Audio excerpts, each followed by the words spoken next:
Yani başta iyi geldi. Birlikte güzel vakit geçiriyorduk. Ama sonra anladım ki kendimi kandırıyordum. Sonra olmuyor dedim. Ama bir türlü ikna olmadı. Defalarca aradı beni, defalarca anlatmaya çalıştım. Sonra telefonlarını açmamaya başlayınca iyice hırslandı bana. Yani saplantılı bir şekilde bağlandı bana. Saplantılı bir hale geldi belli zaten. Bayağı kafasını takmış seni. Evet. Ne olacak peki Pelin böyle? Bu korkuyla yaşamaya devam mı edeceksin? Ya bir gün vazgeçecektir. Pelin, bak bu böyle olmaz. Gidelim karakola şikayetçi olalım. Yoksa bu adam seni rahatsız etmeye devam edecek. Selim, bak lütfen ısrar etme bana. Yani ben ona bulaşmak istemiyorum. Ayrıca bu olaylar duyulsun da istemiyorum. Pelin ne olacak peki böyle? Senin hayatın söz konusu. Selim, beni düşündüğün için çok sağ ol. Ama istemiyorum işte. Yani bu olaylar duyulursa eğer millet konuşmaya başlayacak. İşler iyice dallanıp budaklanacak. Ama Selim, bak ne olur ısrar etme. Bütün bunlar aramızda kalsın, tamam mı? Sen de hiç kimseye hiçbir şey söyleme. Lütfen. peki. Selim, çok sağ ol.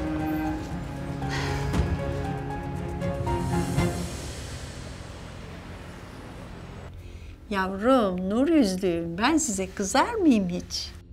Biz seni çok üzdük Rabia teyze. İstemeden olmuş ama. İnci daha çocuk yavrum. Senin kadar aklı ermiyor ki her şeye onun. Ama hırsızlık yapmak çok günah. Sen öyle demiştin. Evet, çok büyük günah ama büyük alim İmam Gazali ne demiş biliyor musun? Günah işlenince kalbe siyah bir leke gelir. O lekeyi de bir tek şey temizler demiş. Ne temizlermiş Rabia teyze? Pişmanlık ateşi. Senin anlayacağın pişman olmak temizler güzel kızım. Nasıl yani? Yani yaptığın kötülüğün farkına varıp pişman olursan ve bir daha da yapmazsan Allah da seni affeder. O zaman İnci de pişman olduğu için Allah onu affeder mi? Evet, aynen öyle güzel kızım. İnci de bir daha günah işlemezse Allah da onu affedecek inşallah. Çok sevindim Rabia teyze. Oy benim kuzum, kuzum benim kuzum.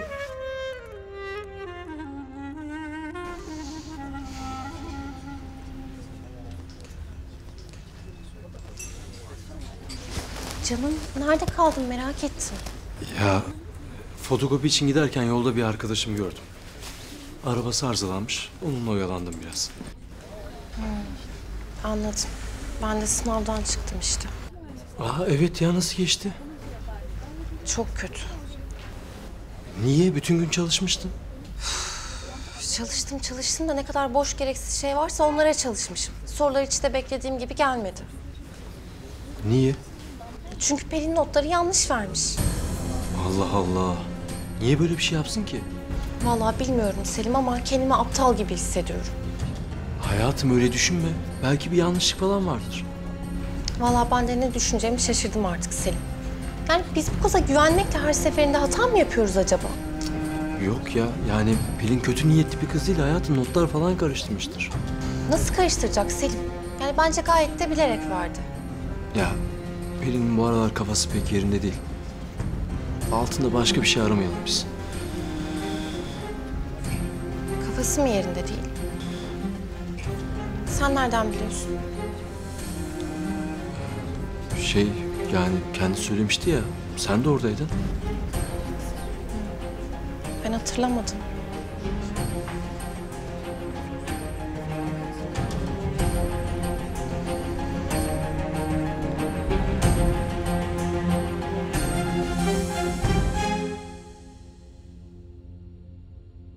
Elif abla seni çok merak ettim. Korkma geldim işte. Parayı aldın mı? Rabia teyzeye de götürüp verdim. Parasını benim aldığımı öğrendi değil mi? Öğrendi. Üzülme İnci. Ben ona her şeyi anlattım. İnci yanlış anlamış, bir hata yapmış. Şimdi de çok pişman dedim. Rabia teyze de seni affetti.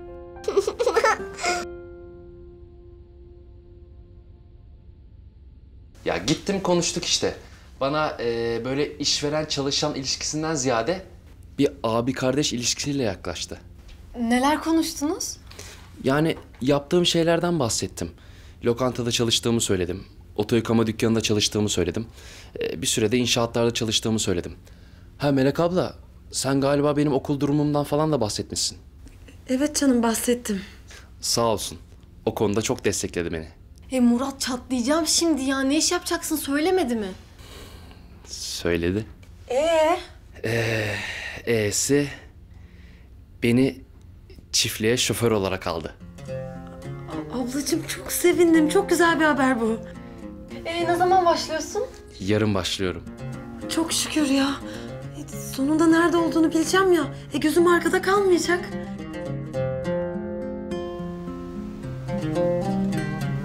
Peki becerebilecek mi dersin oğlum? Becerir anne. Genç, delikanlı, çabuk kavrar. Biraz haylaz bir çocuğa benziyordu ama. Öyleydi ama görünüşe bakılırsa değişmiş. Geldiğinde bile çok mahcuptu. Murat çok genç anne. Elinden tutup destek olursak onu kazanmış oluruz. Haklısın oğlum. Açıkçası Meleğe yardım etmenin bir yolu da bu. Haklısın oğlum. Melek gururlu bir kızdır. Yoksa başka türlü yardım kabul etmezdi. Etmedi de zaten. Sen doğru olanı yapmışsın. Onun sayesinde müşkül durumda olan bir gencin hayatı değişecek. Bugün şoförlükle başlar. Sonra daha da yükseğe tırmanır. Kim bilir anne. Ben bir gidip Melek'i ziyaret edeyim. Uzun zamandır görüşmemiştik. Biraz laflarız. Ben inanıyorum. Her şey çok güzel olacak çocuklar. Evet abla ya. Hem Zeynep abla, Tülay abla. Ya herkes orada. Herkese tanıyorsun. Sahi Tülay'ı gördün mü? Gördüm ya. O da zaten çiftlikteydi. Hem beraber çalışacağımızı öğrenince de çok fazla sevindi. Canım benim. Nasıl da özledim onu. Nasıldı? Keyfi yerinde miydi?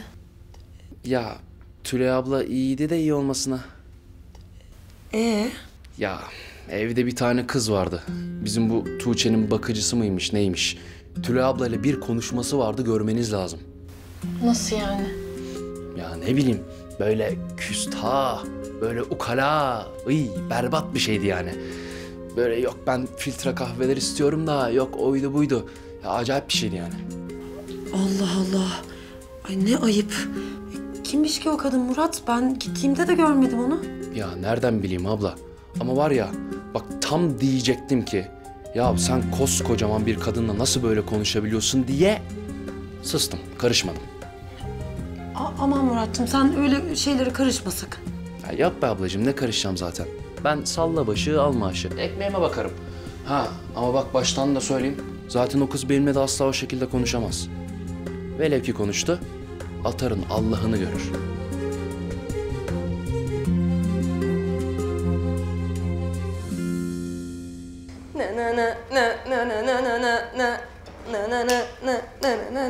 Ay.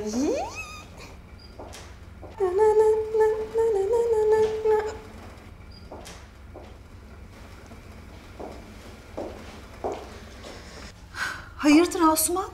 Ne yapıyorsun sen burada? Kek. Bana söyleseydin ya, ben yapardım. Ay Tülay Hanımcığım.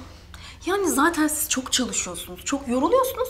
Dedim ben yaparım dedim. Size zahmet olsun istemedim de hani yaptım öyle. Çok düşüncelisin vallahi. Ne demek canım? Nereden çıktı kek yapma fikri? Yani öyle yapayım dedim. Tuğçe'nin canı çekmişti de. Ay siz de böyle var ya ahiret sorusu sorarmış gibi. Ay yok canım, ne soru sorması. Kenan Bey kek istemişti, ben de onu yapacaktım. Belki duymuşsundur diye düşündüm. Aa öyle mi? Ha Kenan Bey istemiş. Ben de Tuğçe için yapıyordum, öyle bir canı istemiş de. Bak sen demek ki yani Kenan Bey'e malum oldu. Ben şimdi yaparım, o yüzden siz hiç elinizi şey yapmayın, bulaştırmayın, ben hallediyorum hemen. Öyle mi diyorsun? Tabii öyle. Hem zaten benim kakaolu kekim çok böyle meşhurdur yani. Şöyle bol koyalım. Madem çok güzel olur. İyi madem, peki. Hadi sana kolay gelsin.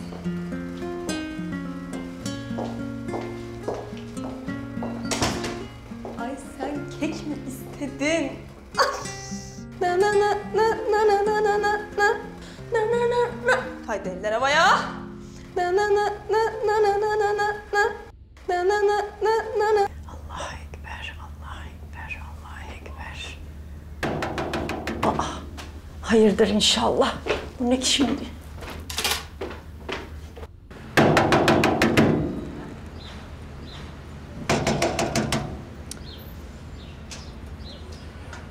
Nevriye Hanım. Gelmeyeyim dedim ama artık dayanamadım. Senin şu torunundan haber var mı? Yok, arayan soran yok. Zaten arayacak yüzleri var mı ki? Benim Sedat'ım kendi halinde edepli bir çocuktu. Nasıl oldu onlar? Bir olup kaçtılar. Benim de senden daha fazla bildiğim bir şey yok Nevriye Hanımcığım. Evladım ana babasını bırakıp gitti. Cümle aleme rezil olduk, rezil. Ay bunlar böyle kapı ağzında konuşulacak mevzular değil. Hadi buyur içeri.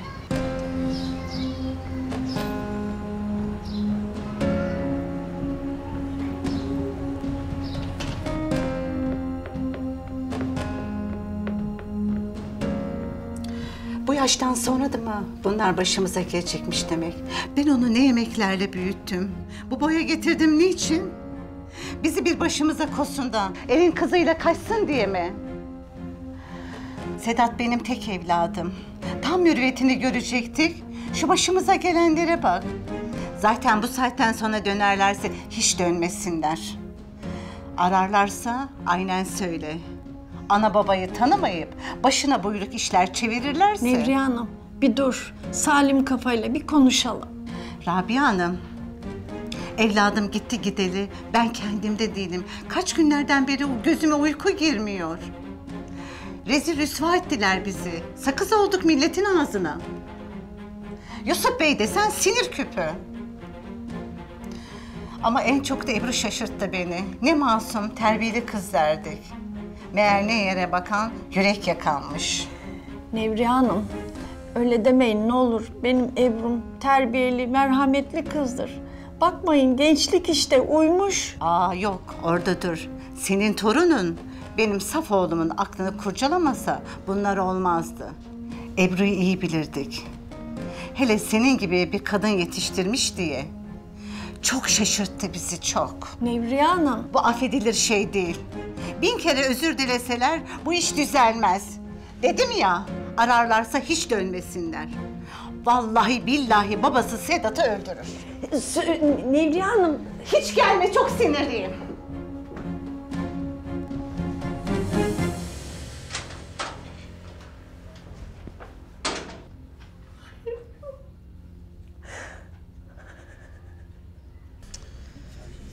Yani bir tek grafikli soruyu doğru yapabildim. Buna inanabiliyor musun?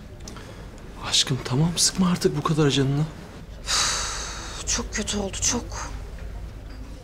Zeynep'ciğim, canım benim. Hadi ne olur, unut artık şu sınavı. Bak geldiğinden beri kendini harap ettin. Yani öğrencilik hayatımın en kötü notunu alacağım Selim.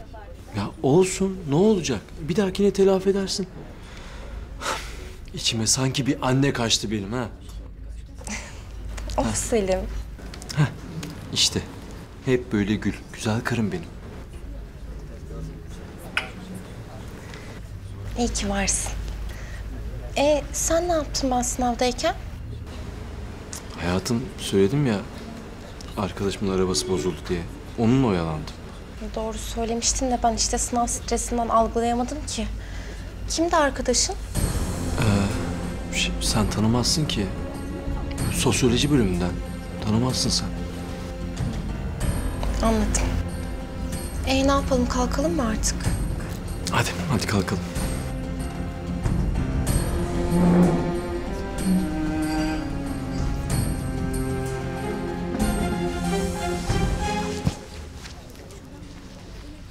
Pero sen neler söylüyorsun böyle ya? Sonra ne oldu peki? Ya her şeyi anlattım işte. Ay aklımı kaçıracağım. Bu ne manyak bir çocukmuş böyle ya. Gören de adam sanır. Keşke hiç bulaşmasaydım bu gerizekalıya. Yalnız kızım var ya, Selim resmen senin hayatını kurtarmış. Ay Feraye, bir el bir anda bir çekti beni. Bir baktım Selim. Ay. Tam beyaz atlı prens gibi. Ya bir sarılması vardı bana, görmen lazım. Yani böyle sımsıkı. İşte o an anladım ki aslında ben onu hiç unutamamışım. Ah kuşum benim. Ya onu unutmak için neler yaptım sen biliyorsun. Ama bir türlü olmadı. Yani bu hayvan Koray'dan bile onun için medet umdum. Of Feraye ya, ne yaptım ben? Ya normalde olsa takma kafanı derdim ama bu başka. Ya, arabayı üzerine sürmek falan ne demek? Hala şu kafam almıyor yemin ederim. Peki şimdi ne olacak Belo? Bu böyle bir manyaklık yaptığına göre senin peşini hayatta bırakmaz söyleyeyim ben. Baksana gözü dönmüş. Bırakmazsa bırakmasın. Umurumda bile değil. Hem artık beni koruyup kollayan bir kahramanım var. Selim.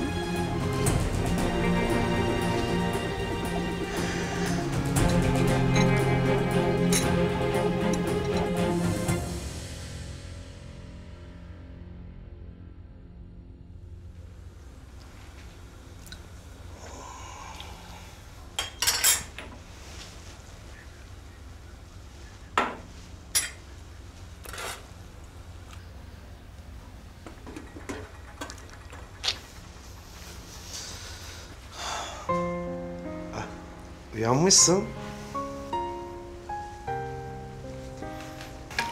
Öyle otururken içim geçmiş.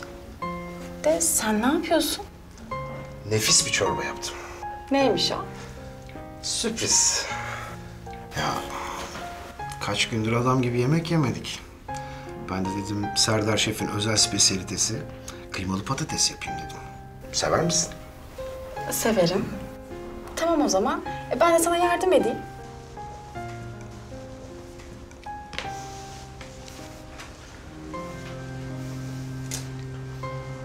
Buyurun efendim.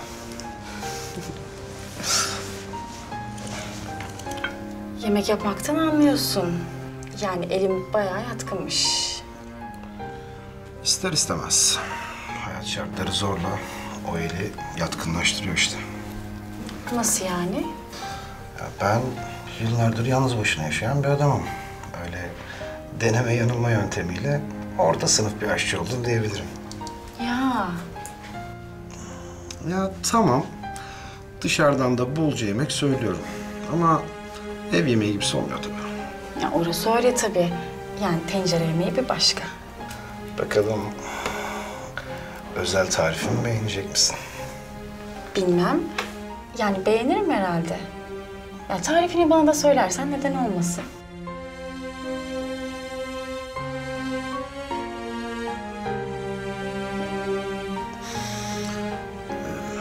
Bayağı da patates soyduk. Bu bize yeter mi herhalde?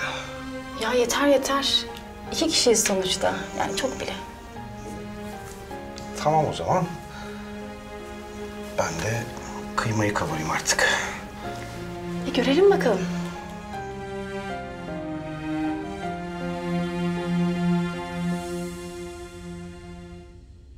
Kızım, Pelo, bir kendine gelir misin?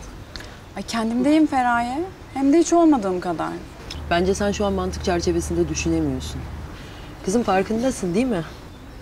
O Koray salağı resmen seni arabanın altına alacakmış. Canına kastetmiş. Ya farkındayım. Yani ayrıca çok da korktum. Bu mu korkmuş hali? Pes. Vallahi pes. Kızım Koray gerçek bir psikopat. Sen benden daha iyi biliyorsun. Ya Selim'e de bir şey yaparsa? Ha? Böyle tiplere güven olmaz Pelo. Hiçbir şey yapamaz. Hem ben böyle bir şeye asla izin vermem. Ne demişler? Havlayan köpekten korkmayacaksın.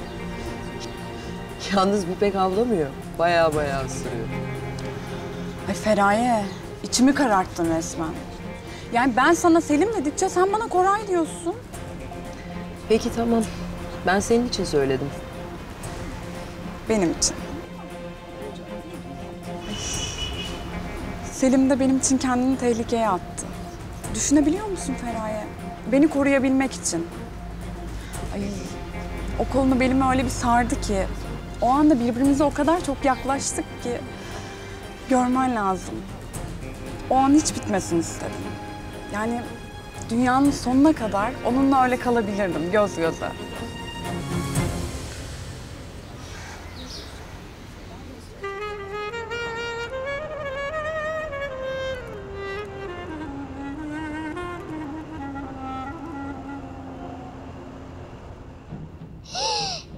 Baba, o korsan prensesi kaçıracak mı yoksa?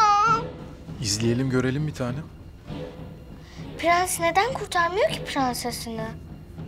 Büyücü onu zindana attı ya bir tane. Sen uyudun mu yoksa? Ha, yok ya hatırladım şimdi. Tamam. Mısır patlatamadım ama kekle süt getirdim. Hem de kakaolu. Al Su. Sen de bizimle film izlesene. Ya ben başını kaçırdım şimdi. İzlesem anlar mıyım ki? Anlarsın sen anlarsın. Gel otur şöyle. Ben sana anlatırım da tamam mı? Tamam o zaman ben bir oturayım öyle 2 dakika.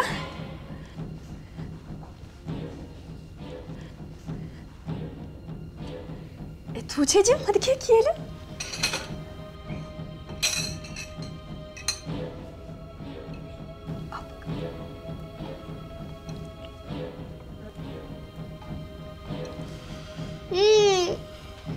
Asu yıkılıyor ya. Çok güzel olmuş. Kim yaptı bunu? Ben yaptım. Eline sağlık. Bayıldım. Afiyet olsun tatlım.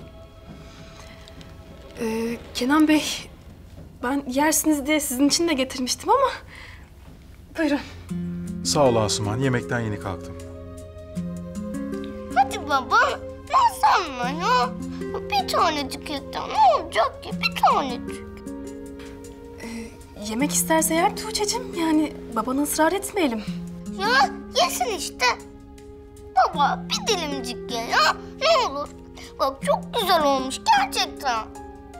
Peki tamam. Küçük bir dilim o zaman. Vereyim şöyle. Buyurun.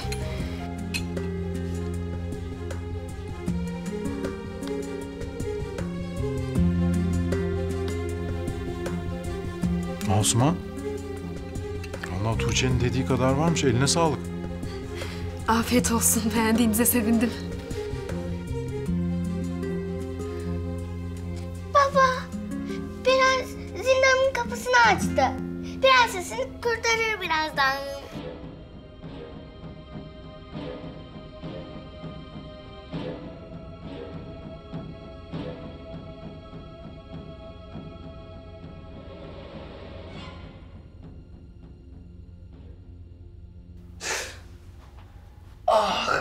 Abla iğne battı ya. Ay Murat, bir durmuyorsun ya. Ya ne yapayım be abla? Heyecandan elim kolum her yerim ayrı oynuyor. Dön bakayım şöyle. Dön. Dur. Ya abla, bu paçalar böyle kısa olmayacak değil mi ha? Yani oturduğum zaman dizime kadar çıkmasın da Kenan abinin karşısında liseli çocuk gibi madar olmayalım. Aşk olsun Murat ya. Ya ne zaman senin bir paçanı öyle yaptım ki ben? Söyle. Ya kusura bakma Melek abla. Heyecandan ne dediğimi biliyor muyum ben?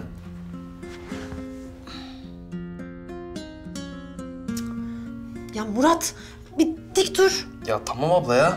Kızma. Murat, aman ha, dikkat et. Arabayı dikkatli kullan, tamam mı?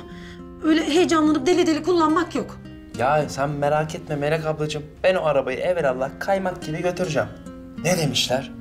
Yollar sürüşüme, kızlar yürüyüşüme hasta. Bak şimdi batıracağım yine ya. Tamam sustum. Tamamdır. Haydi geçmiş olsun. Bitti mi? Bitti, hadi çıkar da bastırayım ben onu hemen. Ya sen var ya harbiden adı gibi meleksin be Melek ablam. 10 numarasın.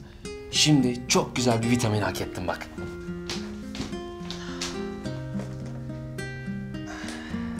Meyveler geldi. Feride, hadi gel meyve yiyeceğiz. Murat, yok sana meyve falan. Ya üstüne leke yapacaksın şimdi. Ya ama abla.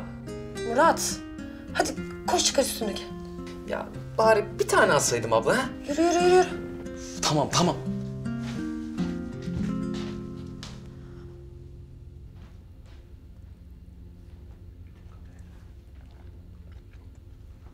Feride, hadi gel meyve yiyelim.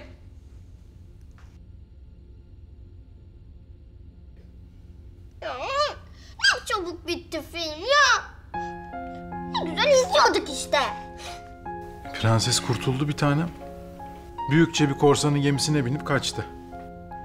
Ya ben sevmiştim ama film. Birazcık daha kalsaydı ne olurdu ki? Her güzel şeyin bir sonu vardır Tuğçe'cim. Her bitiş yeni bir başlangıçtır Tuğçe'cim. O zaman başka bir film izleyelim. Olmaz bir tanem. Saat çok geç oldu. Ya daha erken bir kere. Olmaz dedim ama Tuğçe. Uyuman lazım ama. Hem sen ödevlerini yaptın mı bakalım ha? Evet, Arsu'yla hepsini bitirdik. Öyle değil mi Arsu? Evet yaptık. Bak gördün mü? O zaman doğru yatağa. Yarın sabah okulun var kızım. Erkenden uyuman lazım senin. Ya uyumak istemiyorum hemen. Tavuk muyum ben ya? Arsu sen de bir şey söylesene. Aslında daha erken sayılır yani. Bir film daha izleyebiliriz. Tabii Kenan Bey izin verirse. Hadi o zaman siz izleyin. Benim biraz işlerim var. Yaşasın.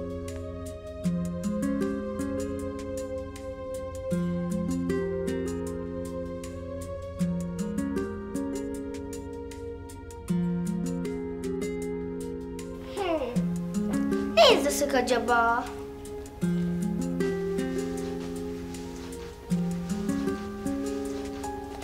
Buldum.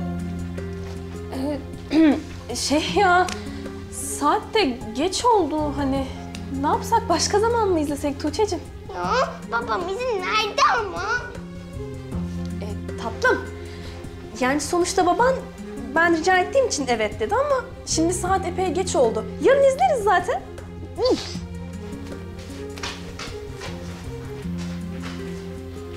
Of ya. Bence de of ya.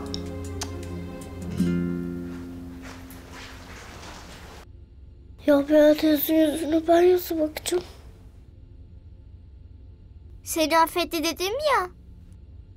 Hem Rabia teyze dedi ki insanın pişman olması Yaptığı kötülükten vazgeçmesi çok büyük bir sevapmış. Ama aynı hatayı bir daha yapmamak gerekirmiş. Hadi üzülme artık. Ama sakın Cemal amcaya hiçbir şeyden bahsetme, tamam mı? Öğrenirse çok kızarsa hatta. Biz söylemezsek öğrenmez. Hem kızarsa kızsın. Hırsız olmaktan daha iyidir. Babam geldi. Sakin ol. Hiçbir şey söylemeyeceğiz. Unutma, tamam mı?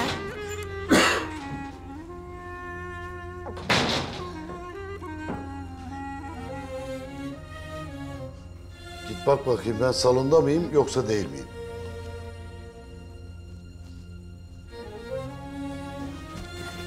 Ne? Ne oldu? Jetonun anca düştü değil mi? Ne bakıyorsun alık alık yüzüme? Git şu salonu toparla bakayım. Tamam.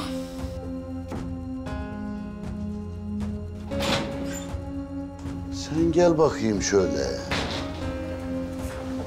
Sen benimle oyun mu oynuyorsun ha? Neden?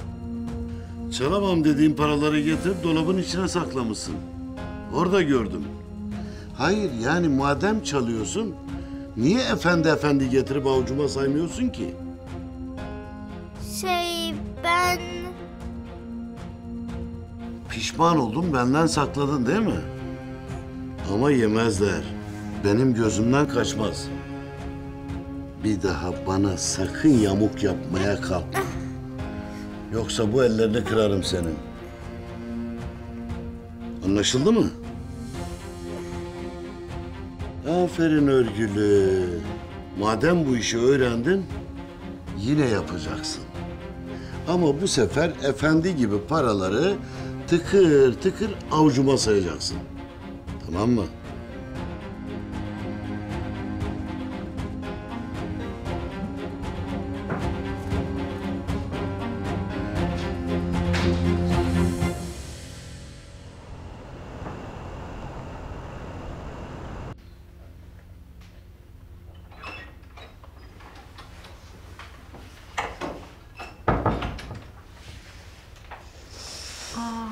Çok teşekkür ederim.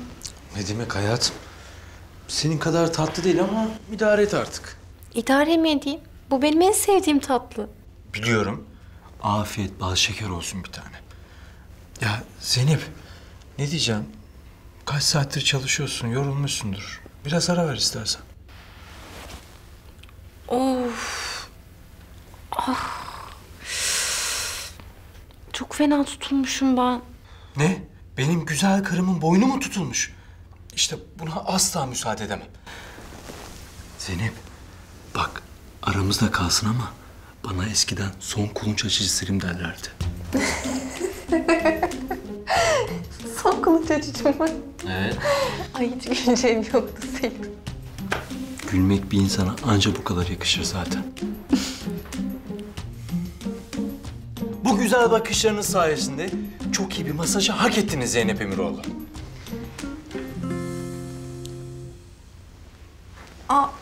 Ay Nasıl da kulunç olmuş böyle. aşkım yavaş acıyor. Tamam pardon canım.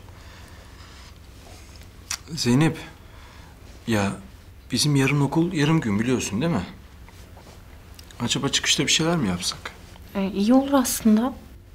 Sinemaya falan gidelim mi? Olur ama vizyonda ne var bilmiyorum. Vallahi ben de bilmiyorum ama bakarız. Hayatım yorulmadın mı? Bırak istersen. Ben seninle ilgilenirken yorulabilir miyim bir tane? İyi ki varsın. Sen de iyi ki varsın bir tane.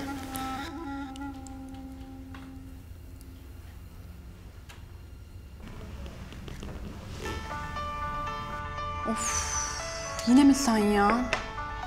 Ya neden anlamak istemiyorsun Koray, neden? Ya açsam mı acaba ya? Ne var Koray, ne? Ya sen hala ne yüzle beni arayabiliyorsun ya? Ya bugün neredeyse öldürüyordun sen beni. Sen nasıl yaparsın böyle bir şey? Pelin bak, silip atmak öyle kolay değil. Sen bitti diyorsun ama sen bende bitmedin. Sen de bunu anlamıyorsun. Hele bir başkasını asla olamazsın. Ya asla. Koray, Bak peşimi bırak ne olur. Bugün o yanındaki düdük kimdi? Onun için mi terk ettin beni? Ne diyorsun sen ya? Bugün seni kurtaran o herif kim? Kimse kim seni ilgilendirmez. Öyle bir ilgilendirir ki. Onun için mi ayrıldın benden? Ha? Söylesene. Sen delirmişsin. Gerçekten delirmişsin. Sen delirttin beni sen. Ya bak Koray, peşimi bırak. Arama. Bak polise giderim. Gerçekten yaparım bunu. Ya ben ne yapacağım bununla ya? Ne yapacağım?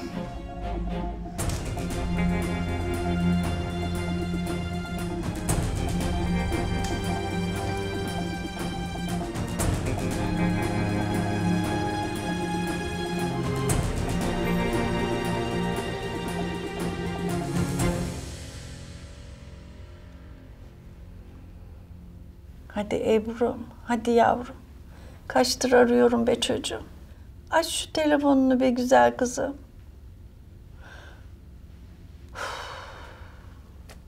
Ah be Ebru'm, ah be güzel kızım benim. Senden ufacık bir haber alsam ne kadar sevineceğim. Çok merak ediyorum başına bir iş gelmiştir diye. Allah'ım bir şeyleri vesile etse de ya Rabbim senin halini, ahvalini bir öğrensem be güzel kızım.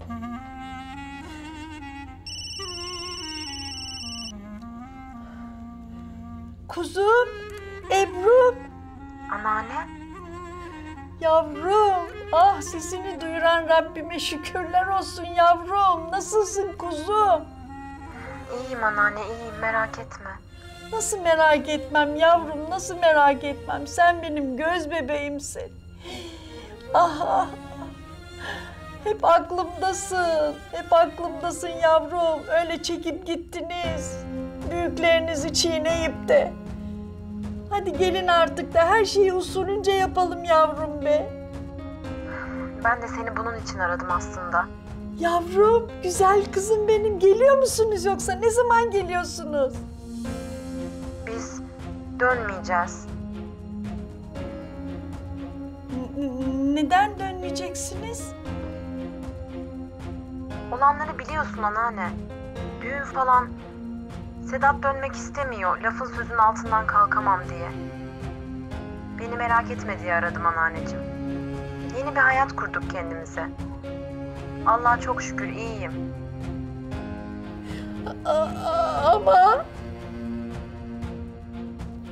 Ama güzel kızım. Anneanne lütfen. Israr etme. Üstünde emeğin çok. Hakkını helal et ne olursun. Ebru ne diyorsun kızım sen?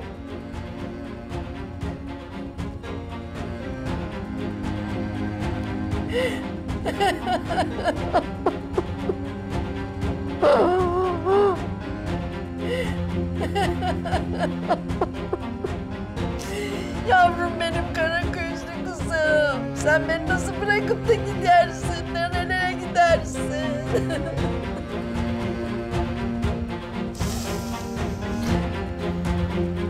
Geliyorum. Hadi gel. Geliyorum bak. Muratcığım hadi ama.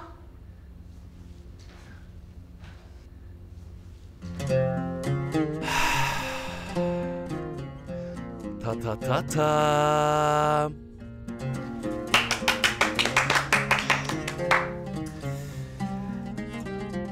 Nasılım? Çok yakışıklı olmuşsunuz Murat Bey. Çok iyi gözüküyorsun gerçekten.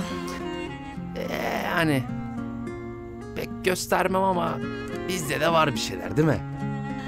Hayırlı uğurlu olsun Muratcığım. Sağ ol ablacığım.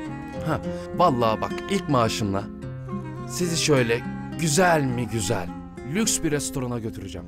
Sonra şöyle yapacağım. Sen. Heh, gel bakayım diyeceğim. Alacağım burama. Diyeceğim ki bak şu masayı görüyor musun? Donat. Komple donat diyeceğim. Güzelce yiyip içip keyfimize bakacağız. Ha, sonra gideceğiz. Alışverişe. Ne yapacağız? Evde ne eksik ne varsa alacağız. Sonra ne yapacağız? Bulaşık makinesi. Sonra ne yapacağız? Ivır zıvır her şeyi alacağız. Muratcığım dur 2 günde yeme bari parayı. Değil mi ya? Biraz fazla uçtum galiba. Ama yalnız şaka maka. Bayağı bir şekil oldum ya. Ya ne dersiniz? Şapka falan da mı taksam acaba ha? Yok artık. Sen de iyice Yeşilçam filmlerine bağladın ha. Ya ne olacak? Ne güzel işte. Ayağın ışık gibi. Buyurun küçük hanım. Gidelim.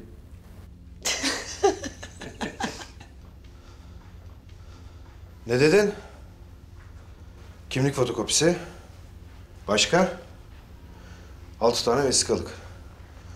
Tamam. Onlar kolay. Hallederim bugün.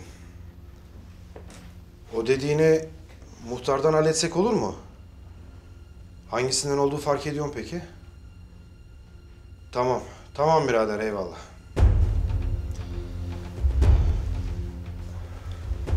Ya arkadaşımla konuşuyordum da. Öyle mi?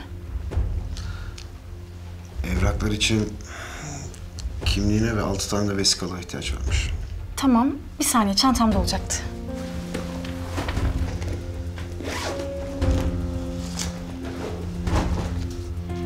Burada 6 tane var. Bu da kimliğim.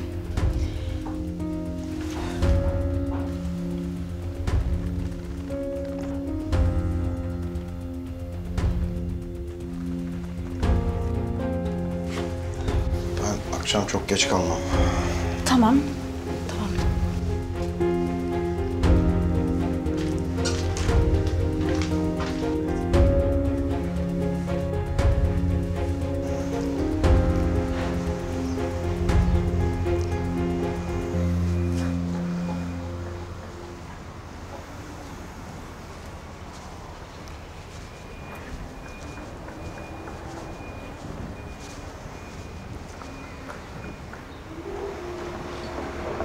Ayıp ediyorsun be oğlum ya.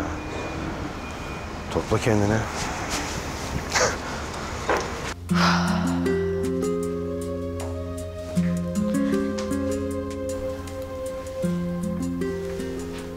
Ay. Ne yapıyorum ben böyle ya? Ay saçmalama Gonca, toparlan kendine gel. Deminki hareketler neydi öyle? Ay liseli misin kızım sen ya? Ay yok artık, daha neler.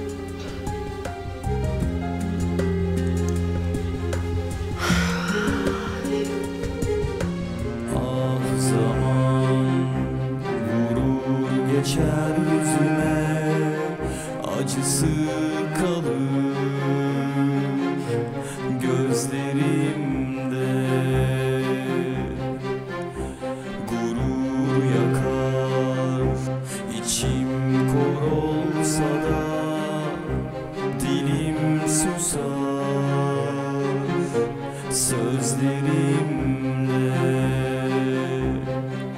Dağıtır ayırır bizi kader, uzak bana yasaklı yüzün, çoğalıp büyüyor içimde keder, ellerimde bir çare hüzün tükenir.